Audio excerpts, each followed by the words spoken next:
Ramblinnn the other day spent over 4 hours making the best comp and only comp guide you will need for set 9. I'm here to summarize that 4-hour video. I highly recommend following the link below in the description. Go watch the video if you need more specific details about each of these specific comps. I also highly recommend following Ramblinnn at his Twitch channel as well. Ramblinnn, in my opinion, is the best person to learn TFT from, hands down. He does a great job explaining his thought process while he plays, and he makes it easier for any player to understand. I have honestly learned so much from Ramblinnn. I'm obviously very biased, but I think he's one of the best TFT players. Go follow him right now on his Twitch. Again, in the description below is his link. And thank you so much for this comp list, Ramblinnn. I know I'm not going to do it justice like he does. Again, I'm just here to summarize it for you. Some notes about these boards. We need to remember that these comp guides are boards that are going to help you transition into 5-cost boards, which is why you're not going to see a lot of 5 costs on these boards, because they aren't completely capped out. They're just the core units you'll need at either level 7 or 8 to make the comp good. He's also only allowing about 7 completed items for each board, which is about the average amount of items that you get each game. So obviously based on certain augments or portals, your items would look different as well. We're going to be going over the S tier, the A tier, the B tier, and the C tier comps. I should note that this document will change as well the more that Ramblinnn plays and when patches come out. You can see from this video that the last time he updated this was August 1st. I will also note that augments from this comp list are based on just good combat augments that pair really well with the comp. Obviously during your game you're going to be running econ augments as well. Let's get into it. First comp we're going to start with is the Akshan Freljord S tier. This comp has honestly been around since the beginning of set 9. It's a pretty basic comp to run. If you get some early AD items such as IE, Hurricane, and Deathblade, kind of a no-brainer to run, and especially if you get that early Akshan. If you can get an early Akshan 2 in late stage 2 or early stage 3, you'll streak really hard. Noxus is a really beefy tank right now in 13.15, so we thought we were rid of Akshan, but I think he's here to stay for a little bit longer. During all of these comps, you'll see on the right hand side all of the items that you should be running and all of the key augments as well. Again, the link to this PowerPoint is below, or you can just pause the video to read this. The next S tier comp is Zeri Zaun. Something to note with these S tier comps is that most gold players or below think that these S tier comps are the ones that you're supposed to be forcing every single game. And because they're S tier comps, they're going to be the most contested comps every single game. So when we get into it here pretty soon, the A comp tier list, if you want to climb some real LP,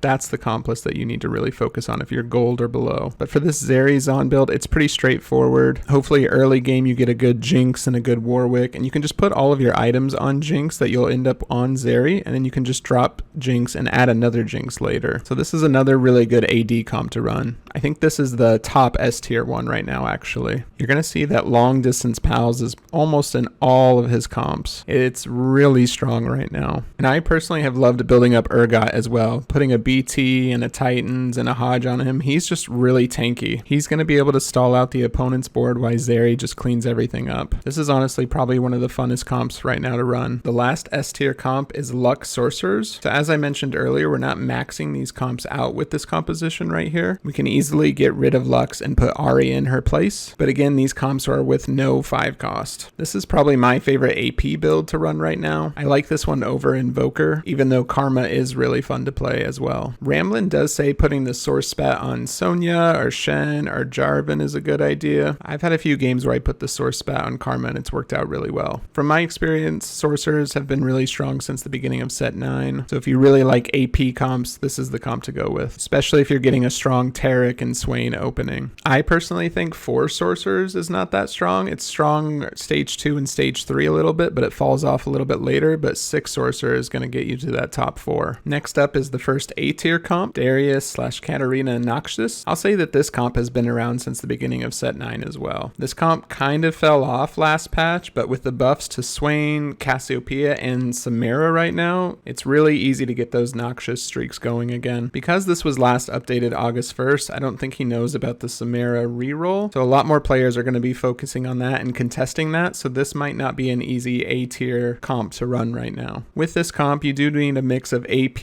and AD items, so if you find yourself starting the game off with a lot of belts, you're probably not going to be able to run this comp very well. And as I've talked about in previous videos, Darius and Katarina's positioning is very important for each fight. If Darius can't keep popping off and destroying unit after unit, then this comp falls off pretty quick. The next A tier comp is Warwick Juggernauts. Now, I personally haven't seen this comp do very well. This one is always struggling just to get into the top 4. All of these units for this comp are pretty contested, and as he states right here, it's only viable if you get Ravenous Hunter. I've honestly had some success running Ravenous Hunter and still doing a Zeri build and just making Warwick my secondary carry. I'd honestly be very skeptical about this comp, again, just because all of these other units are really contested in other comps. The next A tier comp is Aphelios Freljord. I'm just gonna say it, I still think Aphelios is fake. I just don't see him doing very well right now either. Even though we're only 3 days into this new patch, I would be surprised if he comes out on top at all. But because many others might think the same way that I do, that means Aphelios is probably not being contested as much. So you might be able to look in your lobby and see that no one is trying to go for Aphelios, and you might be able to get an easy Aphelios 3. The reason being is if you're going this many AD items anyways, you might as well be building for Zeri. So if you see that 2 or 3 people are trying to go Zeri and you have these items, just pivot to Aphelios and you'll probably outplay them. Kassadin Bastions is the next A tier comp. This one of course requires Riftwalker Augment. This is another one that I have pretty mixed feelings about. All it takes is one other Void player to contest you on this comp. And of course every comp is going for Shen and Taric as well. Some units you could get up there is Maokai, Aphelios, and Soraka, as they shouldn't be as contested. I'm usually passing this one up just because it's just too hard to get going. But if you can make it work and you think it's a fun comp, you should try it out. One nice thing for itemization is usually on carousels there's always gloves and tiers available. The good old Taliyah Double Trouble, another tier A comp. I've ran this one a couple times. This one is almost a guaranteed top 4. Almost. I will say I got really unlucky one game and just rolled and never hit any of these units on 6. When I finally did get it online that game, I was down to like 12 health and I just took one battle for me to lose, unfortunately. If you don't start with any Swains or any sets or any Taliyahs at the start of the game, it's really risky to go for this one. It's a little bit more risky to go this newer patch because people are starting to throw Taliyah in a lot more of their comps. The Taliyah is going to be a little bit more contested, whereas the patch previous, this was basically the only comp you could do with Taliyah because no one was really running multicaster. I will say this is a pretty brain dead comp as well. You just get double trouble right at the beginning of the game, and then all you have to look for is Swain, Set, Teemo, and Taliyah. So if you want a game where you don't have to think a lot, this is definitely the comp to play. Next up, Karma Invokers Tier A. This is another one of those comps that has basically been around since the beginning of Set 9. It has a lot of contested units, so that's why it's kind of hard to get going. But if you can get that early Taric and Karma start, that helps a lot. It requires a lot of rods with Spark and Jeweled Gauntlet and Hexblade, and in the current meta, everyone wants a rod, so it's kind of hard to get. But again, like Darius and Cat, this comp has been around for a while, and it's pretty straightforward at this point. I'm not a huge fan of this comp. I feel like this comp is always barely making it to top 4 when it is hitting, so I normally stay away from it, and if I'm doing Karma or Shen, I'm normally going some Ionia route instead. Classic Yasuo Kai'Sa Challengers comp, Tier A. This is another one of those comps that has been around since the beginning, and that everyone is contesting almost every single game. When you start your level 7 roll down on stage 4, you're constantly hitting a lot of Yasuo and Kai'Sas, so a lot of people will usually just pivot into challengers even though they may not have thought about going that direction. It takes a mix of AP items and AD items, and it's pretty interchangeable to go 6 challenger and 3 Ionia, or 6 Ionia and 4 challenger. I'm usually only ever going this route if maybe I'm hitting an early challenger spat, or I've got a Warwick 2 and Kalista 2 up right away. The only spats I'm really focusing on nowadays is a challenger spat, a sorcerer spat, and a Zaun spat. I think those are the only ones worth focusing on, and none of the rest are worth taking. If you're able to get that early spat on your first augment, 4 challengers is really strong and helps you streak through stage 2 really easily, especially if you do have that Kalista and that Warwick, and it's pretty easy to transition into this comp. One last tip I would say about running this comp is you should do your roll down before the last augment. A lot of the times, especially in plat or lower, players are going to wait to roll down after they've seen their 3rd augment, but if you have enough gold, Go to level 7 before the 3rd augment, do your roll down, and you'll hit these units a lot faster than everybody else. We are now into the B tiers, Tristana Gunners. One thing I'll note with the tier list is, as I mentioned earlier, S tiers are going to be those comps that usually 2 or 3 people in a lobby are contesting, and A tier comps can be really strong, as I mentioned earlier. If you notice that no one is going your comp at all, that's when you have a really good chance to win your lobby if you're not being contested and you're able to hit. Most of these B tier comps are probably going to be comps that you're just low rolling and you're trying to survive as much as possible, because that's how I think about Tristana Gunners currently. I think about it kind of like Invokers, where I think it's one of those comps that can get you to top 4, but you're going to struggle getting there. It's really hard when you're struggling to make this comp work throughout the entire game and you're not able to transition to 5-cost units very easily. The only way that I think this Tristana comp really works is if the rest of the lobby is playing really greedy and you have a much faster tempo and hit these units a lot faster. Overall, it's a really fun comp to play, and usually Maokai and Viego and Poppy and Tristana right now are pretty uncontested. The next B tier comp is Vel'Koz Multicasters. 4 Multicasters was really strong for like half a day so far in set 9. I've seen in some of my lobbies so far with this new patch that they do okay, but it's exactly like the Tristana comp where you just have to be going a really fast tempo and hit a lot of these units at 2 stars really quickly. Your Swain's going to be really contested, your Jarvan's going to be really contested, and you basically have to hit all of these 4 Multicasters before stage 3 starts. Now my recommendation that he's put on this slide as well is going the 6 sorcerer route, so dropping Teemo and Taliyah. I think that's the better route, and you're going to have a much better chance to get into the top 4 than just running straight 4 Multicaster. The next B tier comp is Azir Lux Strategist. I don't think I've personally seen this comp. If you're hitting an Azir with those items or Lux with those items, you're either going more 5 Shurima or 7 Shurima, or you're going 6 sorcerer. This is kind of like you're trying to split the best of both worlds here. You do have the 4 Strategist, but I don't think that's making up for the sorcerer trait or the Shurima trait if you're just running straight Azir or straight Lux. This again is one of those comps that you're just kind of in survival mode. Especially with more people going after Noxus right now, you might not get that strong frontline tank. Azir is looking really strong this patch. I think people are underrating him right now, so not as many people are running him. So you all should run this and prove me wrong that this is actually a really good comp and that it should be played more. Rek'Sai Bruisers, B tier. I really like this comp. I think this is a really fun comp to run. Anytime that I get some really good early Cho'Gaths and Rek'Sais, I usually want to go into this one. I think lower ranks get tripped up with the Rek'Sai comp because they think that they still need to go Void, or that they need to try and add some Void element and still push for Baron or something along those lines. And I think that's what trips most people up about trying to run Rek'Sai, is that you just need to stick to Bruisers. And Rek'Sai is just so interesting that you don't need to throw any extra damage dealers on her. You just do BT, 2 Titans, all that sustain, and she just leaps around and takes everybody out. If you can get the right items right away early on, and maybe even a good combat augment, 4 Bruisers is really strong in stage 2 right now. If you haven't run this comp yet, I highly recommend trying it out sometime. Here we have a Jinx Zaun comp, B tier. As I've mentioned before, this is just survival mode, because if I had a Jinx 2 and a Zeri 2 on my board, I would just drop the Jinx 2, put all my items on Zeri, and then just try and find a Jinx 1 to put back on the board. Now, if you only had a Zeri 1, that's when you would want to keep the items still on Jinx. I think a lot of lower rank players get tripped up on 4 cost, and this is sometimes hard to tell, but in this scenario, Jinx 2-star with full itemization is definitely going to be a lot more powerful than a 1-star itemized Zeri. So maybe within this comp, again, you're in survival mode, you can't find Zeri 2, so you just keep running Jinx. You have Piltover in this as well, so maybe you can high roll on some of the Piltover loot, and maybe that Piltover loot will bring you to that top 4. Built different, B tier. I always think built different is one of the funnest ways to play this game. Not having to worry what traits line up and just choosing the strongest units is always just a really fun game. I only run built different now if it's built different 3. I think it's a little bit too risky to run the lower ones, and maybe I like it even more this set is just because you just have to spam all of the 4 cost units. Units that I've found work really well in the earlier stages are like Jinx, Karma, Swain, Warwick, Akshan, all of those different kinds of units. If you've never played built different before, next time you see a built different 3, you should try it out, and you should try this comp out. This is almost as brain dead as Double Trouble. Just spam 4 costs. Next up, Gwen Shadow Isle B tier. I only think this is a B tier because no one's really played it. I've used Gwen in a couple of my games with this new patch, and she is really powerful. I didn't even have full items on her, and she was just destroying clumps of unit. I think 6 Shadow Isle is fake. I pushed 6 Shadow Isle once, and I'm never going to do it again this patch, unless for some reason I get all these trait emblems for free. One thing I will note about this comp with Shen, if you are able to get a Shadow Isles trait, put it on Shen. His shield gets huge. If there's anyone that wants to argue with me about it in the comments that it should go on somebody else, let me know why, but I think Shen should always get the Shadow Isle trait emblem. I think this is one of those comps that you're going to at least have probably Zed and Gwen pretty uncontested. So if you are able to push for a Gwen 3, that's going to push you maybe into that 3rd or 2nd spot in the game. I still don't think you're going to be able to get it first unless you're high rolling and just transitioning into 5 cost. The last B tier comp is Zed Rogues. I've tried this comp once this set, and not hitting Zed 3 feels really bad. This B tier comp is definitely a gamble. You basically have to tell yourself that if you don't hit Zed 3 that you're probably going 8th. And it's not really an easy composition to transition out of. The only units here you're not really contested on are Kled and Zed. Everyone else in this comp is going to be pretty heavily contested, especially the Darius and the Katarina. And this is a really hard line to draw as well, because if you have all of these items in this setup, why aren't you just making your Darius your carry as well? To answer that, you just have to get some really lucky shops in stage 2 with a ton of Zeds, and that's the only way that you should be going for Zed 3 and going for this comp by stage 3. But in no way, shape, or form should you be going into a game thinking, I'm going to play Zed reroll this game. Again, unless you're ready to take a fat 8th if you don't hit Zed 3. I will note that I did see a 3-star Zed in a game yesterday, and it did dominate the lobby. It still did lose to a really 5 cost board at the end of the game, but it was really close. The C tier list, the last list, Teemo Multicasters. Already starting off with this list, he's making Teemo the carry. This is one of those comps that no one's going to really try and run out and try to optimize. So with this comp, you could try and find the best way to optimize it. And who knows, it could lead to be one of the best comps. You're for sure going Teemo 4 here. You're for sure going for Multicaster 4 as well. This is another one of those comps that you just have to hit a ton of Teemos early in stage 2, and then you can try this comp out. One of the issues with this comp is you're trying to get 3 stars, right? You're going to get the Teemo to 3 stars. You can get the Poppy probably to 3 stars, assuming no one else is going Demacia in your lobby. And then ideally you would want a Swain 3, but more than likely you're going to get a Kled 3. So your front line is going to be pretty weak. But I would love to hear in the comments if somebody has made this comp work and has won a game with it. Kayle Slayers, C tier. Now I've seen this comp do some real damage. I've seen this comp get into top 4 pretty easy right now. It's the double Rage Blade and the Hex for sure. I actually think you're going to have quite a few people contesting this one, at least in the higher elos. Maybe still in like gold and below, they might not be focusing on it as much. But in this case as well, you need to remember that Kayle gets all 3 items, and you're actually giving the Demacia item to Poppy for an extra frontline item. Honestly, in a lot of the Demacia comps, you should just be putting the 3 carry items on your DPS and getting the extra defensive item up front. This is another kind of Yordle comp where you have to do your hyper role play at level 4. You really need to make sure that you're scouting around and making sure that no one else is trying to go for a Maokai 3 or a Poppy 3. Otherwise, this is going to fall off pretty quickly. Garen Juggernauts, C tier. I made a video recently about Garen, and I think he's going to come out on top this patch. I think this is another comp right here that people are a little scared to play, and they don't want to lose a lot of LP to try and figure out how to optimize it. But whoever can optimize this comp, I think is going to get some real LP gains. You have all of that front line. You have Lux as a secondary carry in the back. Lux is going to do a ton of damage. I think 6 Juggernaut is one of those fake chase traits. I think switching out like a Warwick for like a Swain or something along those lines to get some extra sorcerer damage might be the route to go, or maybe even filling in a strategist to get that extra shielding right away. I think that's better value than the 6 Juggernaut. And the very last comp, Kai'Sa Void, C tier. I'm sure some of you out there were wondering where the Void comp was, and I personally think 8 Void is just pretty fake. You're going to have Kai'Sa that's contested with a lot of the Challenger comps. You're going to have Yasuo contested with a lot of the Challenger and Ione comps. Rek'Sai can get contested through Bruisers. Vel'Koz can get contested through Sorcerer or Multicasters. And Bel'Vath right now is still an easy pickup up for a 5 cost if you have a lot of extra AD items. And you really have to gamble off a tome that you're going to get the extra Void emblem as well. I'll be honest, when the set came out, I tried to chase Baron quite a bit, and I learned that it just wasn't worth it. I was even running Urf as my legend to get an extra chance to get the Void emblem. Honestly, Baron is just not worth going after right now, even uncontested. But if you want to prove me wrong in the comments, let me know that it's working for you and how you're making it work. Thank you all so much for watching. Let me know in the comments which comps you're going to be running this patch. Let me know if there's any comps you would have put in a different tier list, or any comps that you would have changed around as well. And thank you again to Ramblinnn for making this comp list. Again, please go follow him on Twitch. The link to this document is going to be in the description below. The link to his Twitch channel is going to be in the description below, so please go support him and sub to his channel. Make sure to subscribe here for more TFT content, and cheers.